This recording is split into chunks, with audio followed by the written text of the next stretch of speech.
తాకట్లో ఉన్న మీ బంగారాన్ని విడిపించి ఆ రోజు ఆన్లైన్ రేటుకి కొంటాం. Sharma gold company. 24 శాఖలు ఉంటాయి. వాటిలో 9 శాఖల అసోసియేషన్స్లో మీరు సభ్యులు. అసలు అన్ని అసోసియేషన్స్లో మీకు ఎలా వచ్చింది, ఎలా మీ ప్రవేశం ఏంటి? అన్ని అవసరాలను బట్టే. ఇప్పుడు చాలామంది మెంబర్లు అయిపోతుంటారు, రైటర్ కాకపోయినా రైటర్లు దాంట్లో దేంటో అన్నిట్లో అయిపోతుంటారు. నేను పని చేస్తుంటే వాళ్ళు వచ్చి డిమాండ్ చేసి నువ్వు ఎందుకు అవ్వట్లేదు వచ్చి మెంబర్ అని డిమాండ్ చేసి చేయించుకున్నాను. సరే, రైటర్స్ అసోసియేషన్ అంటే నేను కెమెరామ్యాన్గా ఉండేవాడిని. కెమెరామెన్ ఉన్నప్పుడు హిందీలో సినిమాలు రాశా కొన్ని, ఓన్లీ స్టోరీ స్క్రీన్ ప్లే రాశా. నేను కెమెరా చేయలే, వేరే వాళ్ళు అడిగితే కథలు ఇచ్చా. ఇది ఆకళ్ళ గారని రైటర్ ఉన్నారు, ఆయన చూసి నువ్వు కథలు రాస్తున్నావు నువ్వు మెంబర్ అని చెప్పి తీసుకెళ్ళి మెంబర్ చేసి రైటర్స్ అసోసియేషన్. కెమెరామెన్ అయినాక కెమెరామెన్ డైరెక్టర్ అయ్యాక డైరెక్టర్ అసోసియేషన్. తర్వాత థియేటర్ తీసుకున్నాక ఎగ్జిబిటర్, డిస్ట్రిబ్యూషన్ అసోసియేషన్. చిన్న స్టూడియో పెట్టి ఎడిటింగ్ అన్ని పెడతాం వల్ల స్టూడియో సెక్టర్లో తీసుకున్నాం. అలా ఇది అన్ని యాక్సెప్టెడ్. మేకప్ అండ్ కాస్ట్యూమ్స్ అంటే మెడ్రాస్లో ఉన్నప్పుడు బ్యాగ్ పట్టుకుని వెళ్ళాల్సి వచ్చినప్పుడు వాళ్ళు అడిగితే దాంట్లో జాయిన్ అయ్యి. ఓహో, అది పూర్వాశ్రమం, అలా పూర్వాశ్రమం ఇప్పుడు కాదు. ఇప్పుడు జాయిన్ అయ్యానంటే హెచ్చులకు వెళ్ళినట్టు. ఆ రోజులో ఫస్ట్ టచ్అప్ ఎవరికి టచ్అప్ చేశారు మీరు? ఏమో తమిళ సినిమాలు చేశాను ఎక్కువ ఒక 118 సినిమాలు చేశాను అసిస్టెంట్గా. 118 సినిమాల అది అసిస్టెంట్, మేకప్ అసిస్టెంట్గా అన్ని కలిపి. మేకప్ అసిస్టెంట్, ఇంకొకటి ఏంటి కాస్ట్యూమ్, సెట్టింగ్, సెట్ బాయ్, నేల తోడటం. రోజుకి 5 రూపాయలు ఇచ్చాం. ఉడిపి హోటల్ ఇడ్లీలు వేసినప్పుడు 4 రూపాయలు ఇచ్చాం. ఎన్ని ఇడ్లీలు తినొచ్చు. కానీ ఇంత వచ్చి ఇంత పేరు వచ్చినా ఇంకా ఇడ్లీ లేదంట. అంటే లైఫ్ అప్పుడు ఇడ్లీ.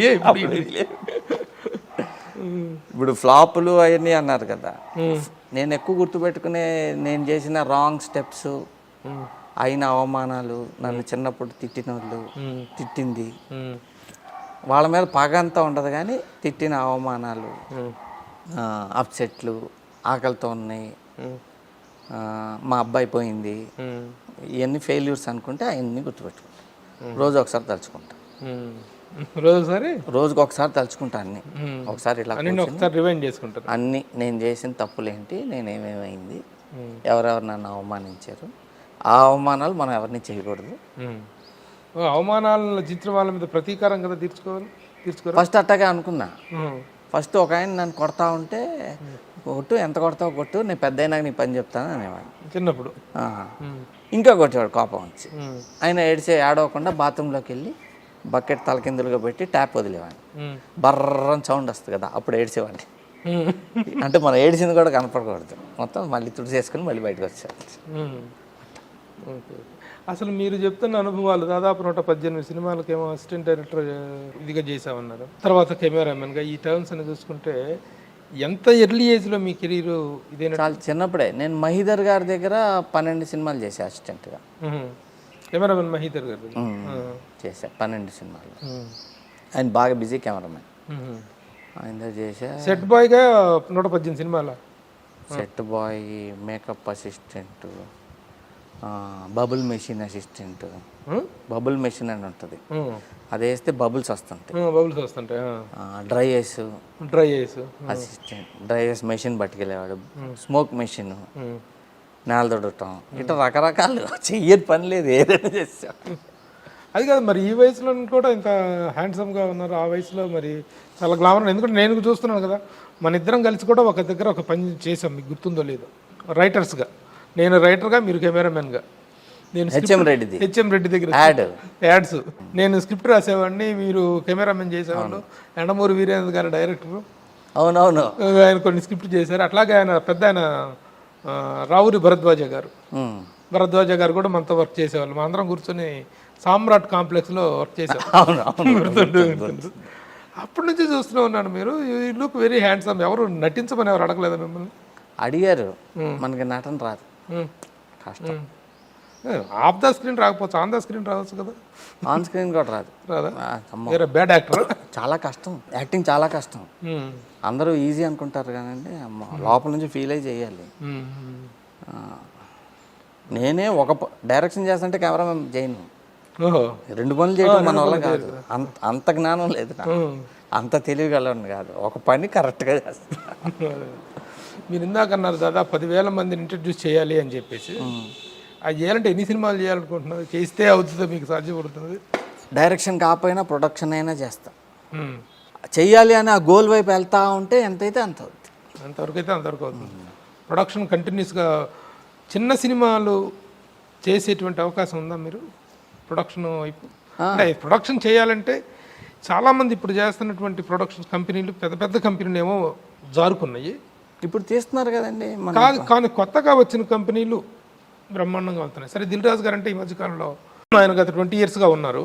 అట్లాగే కొత్తగా యూవీ క్రియేషన్స్ కానీ, మైత్రి మూవీ మేకర్స్ కానీ, పీపుల్స్ మీడియా ఫ్యాక్టరీ కానీ, ఇలాంటి కొన్ని సంస్థలు ఉధృతంగా వచ్చేసినాయి.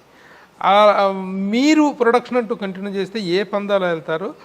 అలాంటి సంస్థలకు మీరు ఇచ్చేటువంటి సూచనలు ఏంటి?